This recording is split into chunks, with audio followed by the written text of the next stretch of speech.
Hi friends, ചെറുപഴവും പപ്പടവും അതുപോലെ നെയ്യും കൂടി ചേർത്ത് എപ്പോഴെങ്കിലും കഴിച്ചിട്ടുണ്ടോ? കഴിച്ചിട്ടില്ല എന്നവരുണ്ടെങ്കിൽ തീർച്ചയായും ഒന്ന് ട്രൈ ചെയ്ത് നോക്കണം കേട്ടോ. ഒട്ടുക്കത്തെ ടേസ്റ്റാണ് ഗൈസ്. അപ്പോൾ അതിനായിട്ട് ഞാനിതാ ചെറുപഴം കുറച്ച് ഇവിടെ എടുത്ത് വെച്ചിട്ടുണ്ട്. പിന്നെ നമ്മുടെ പപ്പടം 2 മാത്രമേ എടുത്തിട്ടുള്ളൂ.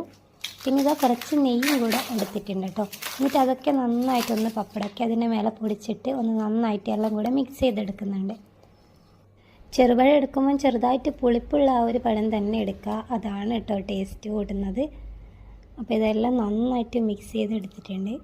അപ്പോൾ ഇനി നല്ലപോലെ മിക്സ് ചെയ്തിട്ടുള്ളത് ഞാൻ കാണിക്കാം. കണ്ടില്ലേ, ഇതുപോലെ പരുവത്തിൽ മിക്സ് ചെയ്തെടുക്കുക. ഇനി ഇതൊന്ന് കഴിച്ചാലുണ്ടല്ലോ ഗൈസ്, നല്ല ടേസ്റ്റാണ്. നിങ്ങൾ ഇതുവരെ കഴിച്ചിട്ടില്ല എന്നുണ്ടെങ്കിൽ തീർച്ചയായും ട്രൈ ചെയ്ത് നോക്കുക കേട്ടോ.